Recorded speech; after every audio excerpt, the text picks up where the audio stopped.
Hi, I'm Hari Srinivasan from the PBS NewsHour. Welcome to our Fireside Hangout on Google+. This is one in a series of conversations with senior White House officials. Google+ has been doing Hangouts for a while now, including with the president after last year's State of the Union address. But this is the first with the administration in its second term. Today, we're looking forward to a good conversation with Vice President Joe Biden for a discussion on a topic at the top of everyone's mind, reducing gun violence. The vice president has been leading a task force on gun violence, which he says has met with more than 200 groups of stakeholders and crafted a set of policy proposals that the president announced last week. Some of these include executive actions the president already signed. But the significant changes are proposals which require congressional action. We'll get to some of those in this conversation. Mr. Vice President, welcome to Google+. Harry, thanks for having me. I really appreciate it. And you're absolutely right. After what happened in Newtown and those 20 young children massacred and the teachers as well, the president asked me to go back because I've dealt with this issue in my career as former chairman of the Judiciary Committee, writing the crime bill and the first assault weapons ban and the increase in background checks, et cetera. And he asked me to put together a set of proposals that would ameliorate and hopefully significantly reduce the amount of gun violence in America. And toward that end, I met with 228 groups, from law enforcement officers to pro-gun groups, including the NRA, to sportsmen's organizations, educators, physicians, research people. And there actually is a beginning of emergence of a consensus of some of the positive things we can do to impact on gun violence in America. But I'm really anxious to hear what everyone else has to say and to try to answer questions, because the single best thing we can do is have a national dialogue about this, because as the president said, if we can do something that, even if it only impacts on saving one life of a child or an individual out there, it's worth doing. But I think we can do a lot more than that. All right, let me introduce our guest at this virtual roundtable near your fireside chat. Guy Kawasaki. He's an author and a technology expert living in Palo Alto, California. Good morning. Hey, Guy. Phil DeFranco, who's a media entrepreneur and popular host of the Phil DeFranco Show on YouTube, which I'm sure you watch, Mr. Biden. Well, I have seen it. I wish I had your hair. All right, Theresa Tillett. Theresa Tillett, a mother and grandmother living in Hartford County, Connecticut. Hi. Good to see you. And Kimberly Blaine, she's a popular blogger and a therapist who leads several parenting communities on Google+. She's joining us from Los Angeles, California. Hello, Kimberly. Honor to meet you, sir. So, Mr. Vice President, they've got questions of their own, and they've been gathering questions from large communities on Google+. And as a programming note to our audience, none of these have been shared with the Vice President ahead of time. And with that said, considering Senator Feinstein is presenting new legislation on assault weapons and ammunition magazines right now, I'm starting with Phil DeFranco, who's got a question about this. Yes, Mr. Vice President, the 1994 Violent Crime Control and Law Enforcement Act, known as the assault weapons ban, expired because it was proven to be ineffective at reducing violent crime. And according to FBI.gov's violent crime stats, assault weapons, as defined by the bill, account for less than 1% of homicides annually. In fact, that's less than hammer murders. So my question is, what reasonable measures can we implement that might reduce the loss of life as opposed to repeating the same failed laws of previous administrations? Well, let me set the record straight in your question. It did not expire because it proved ineffective. It expired because it had to be reauthorized in 10 years.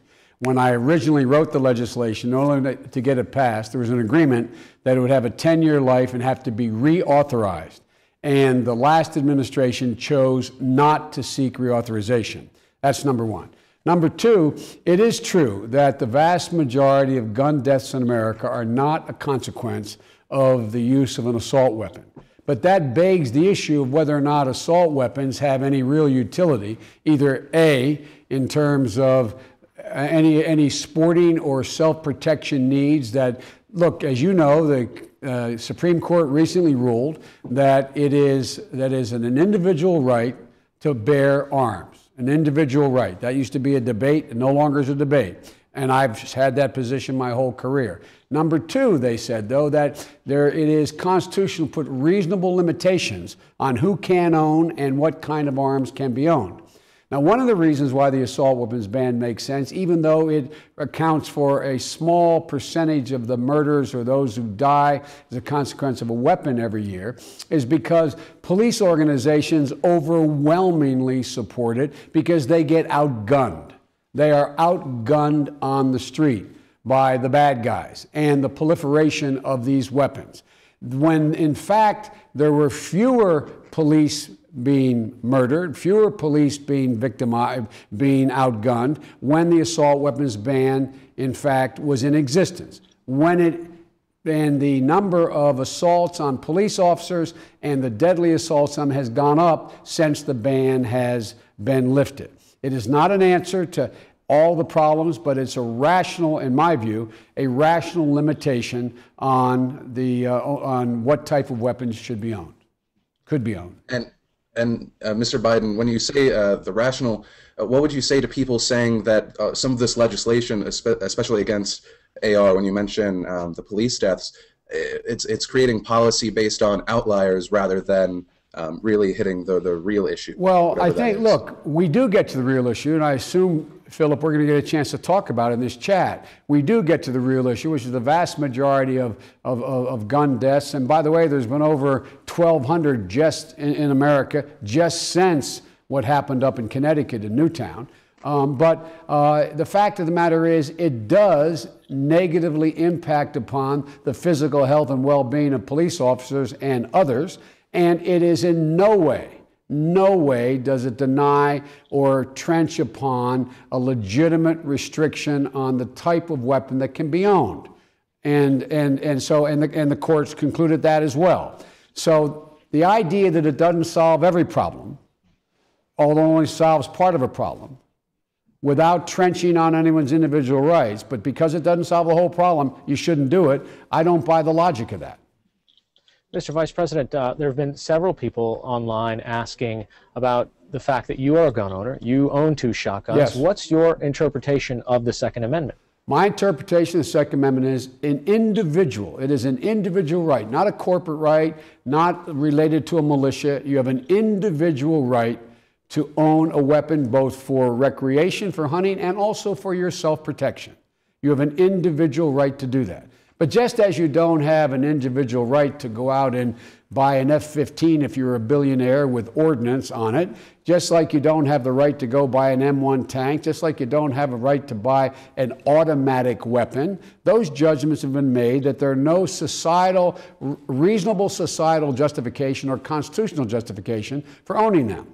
And so my view is that it is totally a guarantee, not negotiable, that I'm able to own a weapon for sporting purposes as well as my own protection, but there should be rational limits on the type of weapon I can own that exceed the need, that would go beyond what I need for my protection or legitimate sporting activities. All right, I want to turn it over to Teresa Tillett. She's actually applying for a permit for gun ownership now. Teresa? Hi, Ms. Vice President. My question is, there are many gun-owning families that are feeling picked on, and they're feeling that they're being attacked and punished with these new restrictions when, as you said, the majority of the gun deaths and the shootings are being committed by known criminals. When will the current criminal laws be fully enforced? Well, we are attempting to fully enforce the current criminal laws, but let me say 2 things, Teresa. Number one, there is a legitimate, respected, and I think as old as the country, culture of gun ownership in America. My dad was a hunter. My dad had a gun case full of some fairly valuable weapons. He had some hard times. He had to sell them when I was a kid. I own 2 shotguns. My son owns shotguns. And, you know, where I come from in Delaware, I'll never forget going down to an area in southern Delaware to meet with one woman who was very involved in the Democratic Party. And I'll never forget her walking out in the backyard. She was 72 years old. And she said, "Joe, do you own a gun?" And I said, "Only a shotgun." She said, "Well, come out and let me show you mine." And she's out there and she's firing a shotgun at her barn. And she's 78 years old and said, my daddy gave me this gun. It's a legitimate and respected tradition. And I think it should be honored. And it is not the problem, not the cause of the problems we have. With regard to the question of employing and enforcing the laws now, we do that, Teresa, in two ways. Right now, there is no federal law against gun trafficking. You'd think there would be. There is no federal law against gun trafficking. There is no federal way to impose restrictions on straw purchasers. You go out and file for a permit, or you go out and purchase a weapon, you do it legally. That's why 98% or 90% of all gun owners support tougher background checks, because they know they're legit and they know they're illegit people going out and getting those weapons. There's a third thing.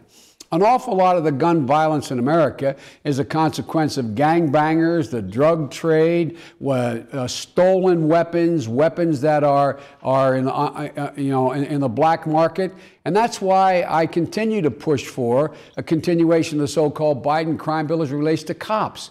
We think we need another 15,000 law enforcement officers on the street nationwide, because in Connecticut and Delaware, across the country, because of tough economic times that require to balance budgets in states, they've laid off law enforcement officers.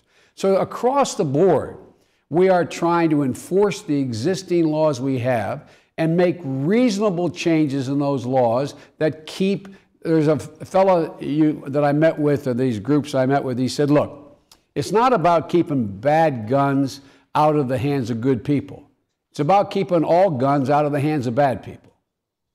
Mr. Vice President, if this assault weapons ban was to go into effect, it still does nothing to address a grandfather clause, all the weapons that already exist out there today. Is there a real possibility that this just accelerates the black market or the secondary market for the sale of these weapons? No, I don't think so. It's hard to imagine how you could accelerate the sale more rapidly than has already been accelerated. But the reason to do it is just ask your local police department. The idea that there are a lot of these weapons out there now, and therefore you should do nothing about putting more of them out there in the market because they're already there, that doesn't seem logical to me, nor does it seem logical to all the police agencies with whom I dealt with. They just they'd love to be able to do something about the ones that are out there, but realistically, that's not going to happen. But increasing the stock that's out there is not in anyone's interest, and it does nothing to violate anyone's Second Amendment rights. All right. Several of the executive actions as well as the congressional suggestions have to do with mental health. And I want to turn to Kimberly Blaine now, who's speaking today as a parent and as a mental health practitioner. Kimberly? Yes, thank you. So good to meet you, Vice President. Nice to meet you, This is an honor. Parents are absolutely thrilled that you're investing in strategies to make schools safer. However, there is a great concern that we're leaping too quickly into a one-size-fits-all by having more police on schools. We kind of, believe that prevention should be the main focus.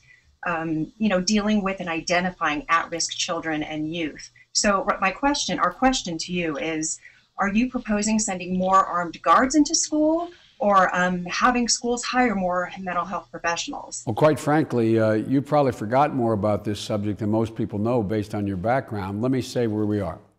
Mm-hmm. The first and most important thing is to engage in trying to come up with ways to prevent children who are at risk from falling into a circumstance where they're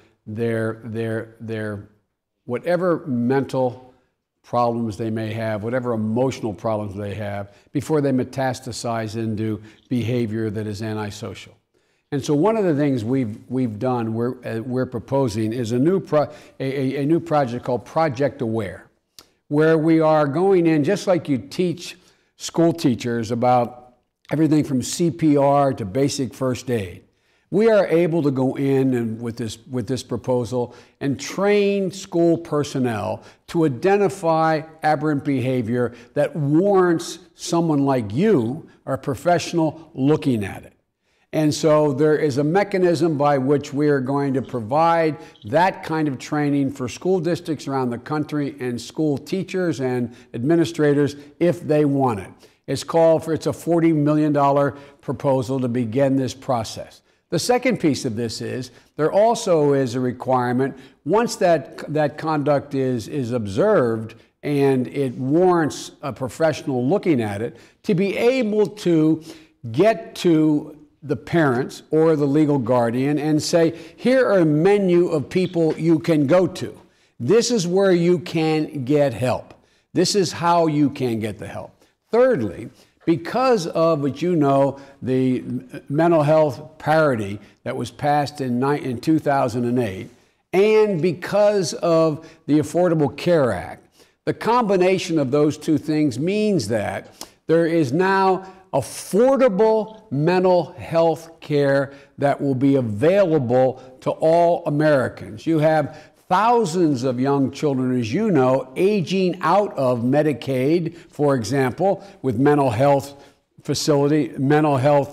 assistance from professionals who age out and all of a sudden they're not covered. So the whole idea is preventative here, preventative, to identify before the problem metastasizes. There's a second piece. We are not calling for armed guards in schools. We are not calling for, we think it'd be a terrible mistake my wife's a full-time educator, full-time teacher, teaches a full load right now at a community college, but for years in the public high school system. The last thing we need to do is be arming school teachers and administrators. But we did have in the original Biden crime bill that put 100,000 cops in the street, the option for districts to choose a school resource officer. That is a sworn officer, a uniformed officer, armed or unarmed, up to the school, in the school, where just like community policing work, because people in the neighborhood get to know the law enforcement officer, trust them, and report to them. Students establishing relationship with a law enforcement officer to say, by the way, John, I just want you to know, when I opened my locker this morning, the guy 2 lockers down, I saw the butt of a gun in his locker. Don't tell anybody. There's a drug deal going to go down after school. It worked. It worked to lessen violence in the school. Now, we think it should be made more flexible. So in the proposal that we're making to make 1,000 of these school resource officers available, we're making it flexible enough for your school district could say, by the way, we'd like to compete for that money, but we don't want a law enforcement officer in our school. We want to hire a school psychologist with that money. So it's totally up to the school district as to how they want to use that money. But it's not about arming the schools. As the mayor of Chicago said, our schools, by and large, are relatively safe.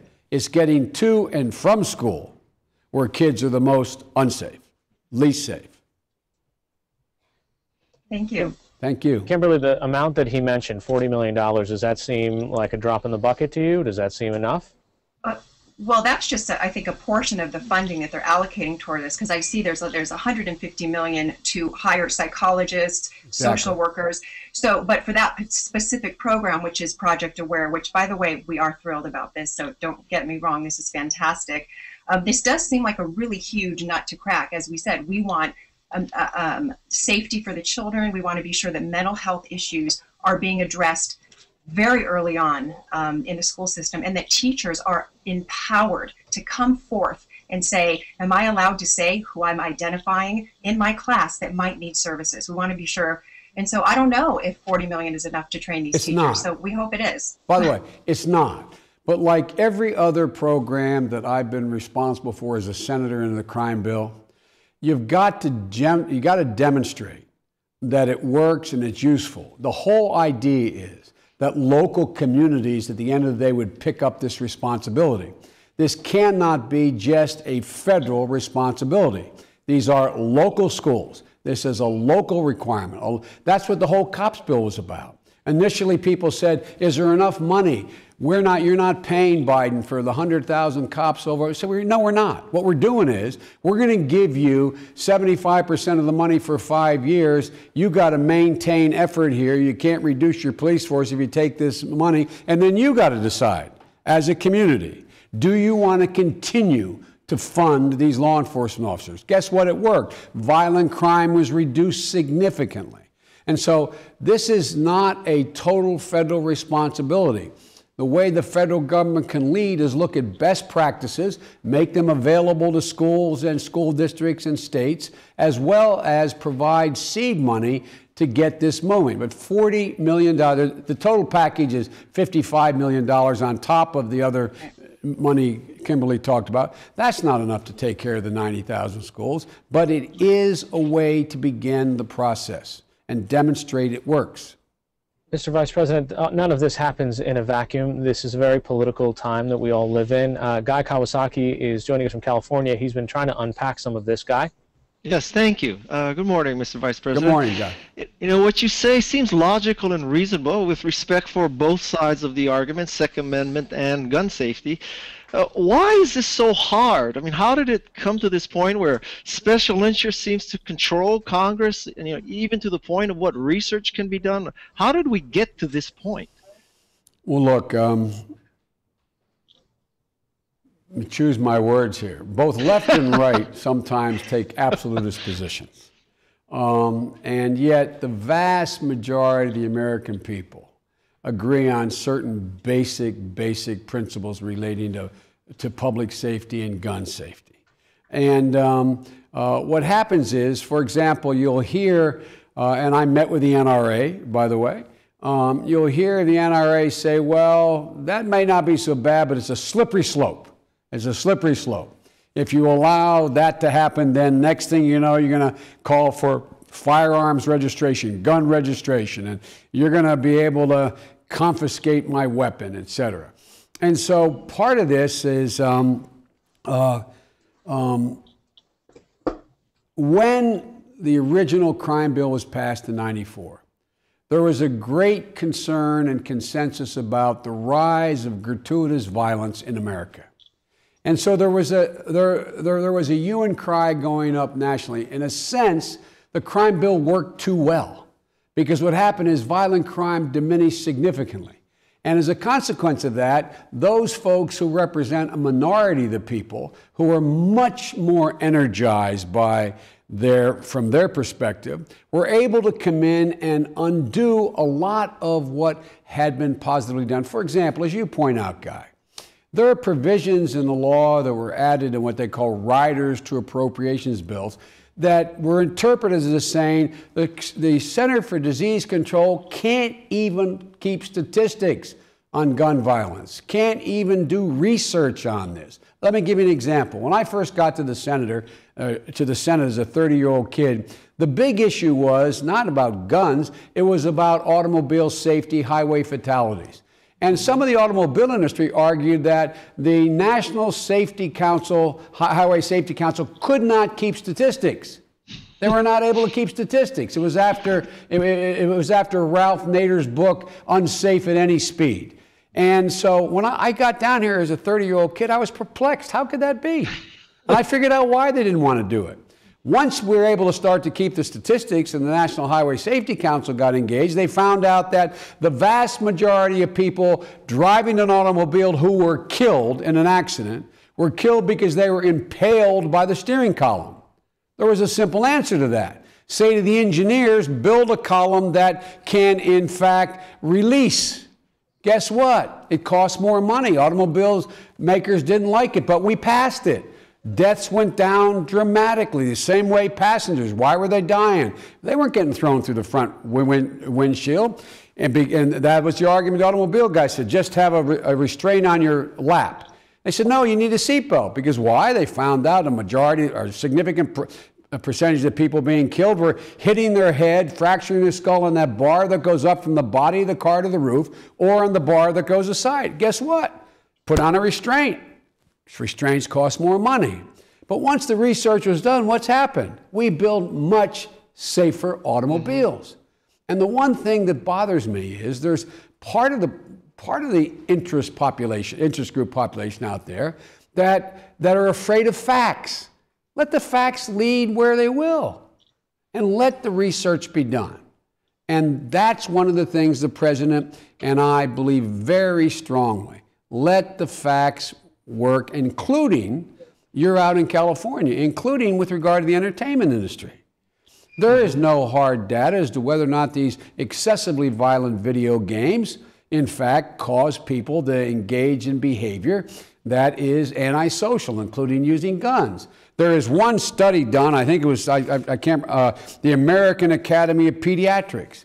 They said if you watch 3 to 6 hours, kids watching 3 to 6 hours of video games, a lot of kids do that, can lead to aggressive behavior. They didn't make the next connection saying that leads to violent behavior, but there's no studies done. So I recommended to the president that we do significant research. Let CDC, let the National Institute of Health, let these people go out and look at the pathology that's behind this, if there is a pathology related to gun violence. We shouldn't be afraid of the facts. Okay. So, as you say, I'm a citizen of California. Dianne Feinstein's my senator. Yep. Clearly, the representatives of my state are pro-gun control. But what can a citizen of a state who, like me, who the elected representatives are already supporting gun control, what do you do? What can I do? Does Dianne Feinstein need more support, or do I write to national? What do I do? And first of all, I don't view it as gun control. I view it as gun safety. It ranges everything from making sure you keep your weapon out of the reach of kids to making sure that that we're able to make sure bad guys they get in the registry so they can't buy a gun. But look, as the president said when he introduced the recommendation, he took the recommendations that I sent to him and laid out what he thought it should be done. He said, look, this is up to the American people. Let me give you an example. 98%, according to the New York Times poll, 98% of the American people believe that there should be tighter controls on who can own a gun, who can keep the guns out of the hands of felons and folks who are adjudicated mentally incompetent to own a gun, etc. But what happens is, as you know, in the political system, the elected officials respond to intensity. And so if it's number 10 on your list of things you want your congressman to do is to do something about gun safety, and that's not going to get you very far. And if there's a smaller group, it's number 1 on their list to make sure there's nothing done, guess who they hear from? And so make your voices heard. That's one of the reasons I wanted to be in this chat. There's tens of thousands of people listening to this. I don't care which side of the issue you're on. Pick those things that you think can have a positive impact. If you don't agree with me on assault weapons, then you probably agree with me, and not then, you may agree with me on background checks, making them universal. Make your voices heard. This outfit, this town listens when people rise up and speak. Mr. Vice President, I know we've just got a couple of minutes left with you, unless, of course, you want to stay longer, and we'd love to have I'm happy to stay a little longer if you guys want me to. Okay, thank you. So, Phil I was DeFranco, told each of you had 2 questions. I'm happy to do it. Absolutely. Phil DeFranco, I know a lot of your folks were talking about video games on your board as well. Yeah, there was a big conversation of video games, $10 million spent into the research of movies, video games, violence. And I think there is something there. Before that, I did want to hit, you were talking about the facts. So I did go to FBI.gov, which I have up. I think it is unbiased research that has shown that since the assault weapon ban expired, while firearm sales have increased, the number of murders have gone down. And you previously mentioned the 1,200 firearm-related deaths, but not assault rifles. So what would you say to the people that say, yes, you are infringing on our rights, not for sporting or for hunting, but in California, everyone talks about the big earthquake or some terrible natural disaster as a last line of defense. What would you say to those people? Well, I would say there's an awful, guess what? A shotgun will keep you a lot safer. A double-barrel shotgun than the assault weapons in somebody's hands who doesn't know how to use it, even one who does know how to use it. You know, it's harder to use an assault weapon and hit something than it is a shotgun, okay? So you want to keep people away in the earthquake, buy some shotgun shells. Number one. But anyway, with regard to violent crime going down, I'm very proud it went down. It went proud in large part, the reason it went down is we put 100,000 cops on the street. But that didn't mean the cops were safer as a consequence of these guns. The cops were less safe the more assault weapons were on the street. They don't account for even, not only a bulk, they account for a small percentage of the gun crimes in America. More people out there get shot with a Glock that has cartridges that you can have magazines that can put 2, 10, 8, 12, 15, 30 shells in it than from any assault weapon you see. I'm much less concerned, quite frankly, about what you call an assault weapon than I am about magazines and the number of rounds that can be held in a magazine. But the point is that the fact that violent crime is down and there's been a proliferation of assault weapons, quote unquote, as was defined up to now, on the street, does not suggest that taking assault weapons off the street would not, in fact, make it safer, particularly for the folks who are mostly outgunned cops. And you previously mentioned the magazine sizes. Yes. So I guess my question with that is the gunman in Connecticut fired 150 rounds, meaning that he had to swap out his 30-round magazines at least 4 times. Yep. With how fast you can swap out a magazine, do you think limiting the magazine size to 10 will have an impact? Let's assume, by the way, your facts are correct. About 30, he had some magazines I think only had 20 shells, but I'm not sure, 30 shells. So we had to swap out 4 or 5 times.